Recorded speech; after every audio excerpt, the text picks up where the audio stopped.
আসসালামু আলাইকুম দর্শক, কেমন আছেন? আশা করি ভালো আছেন। আমরা সবাই ভালো আছি, আলহামদুলিল্লাহ। আজকে সকাল সকাল বাজারে গেছি। বাজারে যে একটা বড় দেখে পাঙ্গাস মাছ কিনেছি। আমার বাড়িওয়ালা খেতে চাইছিল অনেক দিন ধরে, আমার বলে। তা আজকে নিয়ে আসবো করে নিয়ে আসা হয় না, আজকে নিয়েই চলে আসলাম। পাঙ্গাস মাছটা আনার পরে আমার বাড়িওয়ালা কাটতেছে, দেখেন কাটাকুটি করে মাছ ধোয়া হয়ে গেল। একটু পরে আজকে আমি আর আমার মেয়ে রান্না করব। তোমার দর্শকদের গানটা শোনায় দাও একটু। আমি আর আমার মেয়ে রান্না করব। রান্নার ভিডিওটা সবাই মন দিয়ে দেখেন। আগে ছিলাম খালা, বিয়ের পরে হইলাম খালা। রান্নার বড়ই জ্বালা। পাঙ্গাস মাছ নিয়ে আসছি। আজকে নাকি আমাকে রান্না করতে বলতেছে। রান্না করে দিলাম। প্রতিদিন তো সে আমার করে থেকে বেশি মেয়ে বলতেছে মেয়ে রান্না খাবে তোমার। না, প্রতিদিন তো সে করে, আজকে আমি করে দিলাম। তা রান্নার পরেই বোঝা যাবে যে রান্নাটা কেমন হয়েছে। খাওয়ার সময় দেখতে পাবেন স্বাদটা কেমন হয়েছে, আপনারা জানতে পারবেন। পাঙ্গাস মাছ ভাজার সময় অনেক অনেক অনেক তেল ছুটেছে আমার গায়ে, হাতে পায়ে তেল লাগিয়েছে। অনেকদিন রান্না বাড়া করি না তো, হঠাৎ করে আজকে একদিন রাঁধতে আসছি। তো আপনারা দেখুন রান্নাটা কেমন হচ্ছে।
করতে গিয়া সবার ভালা, লাঞ্ছিত আর অবহেলা।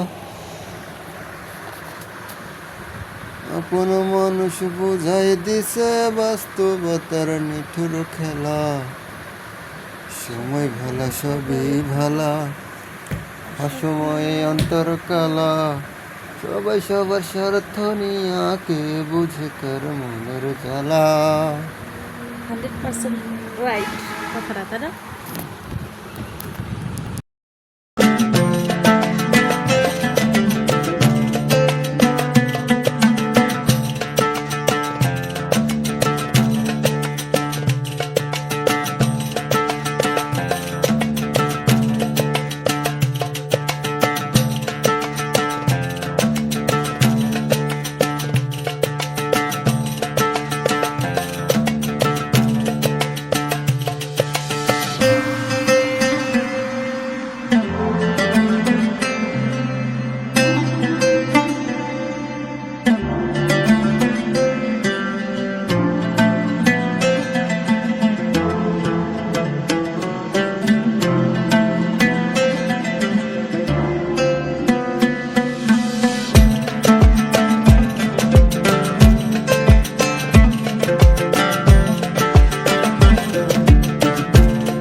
তো প্রিয় দর্শক, দেখলেন রান্নাটা।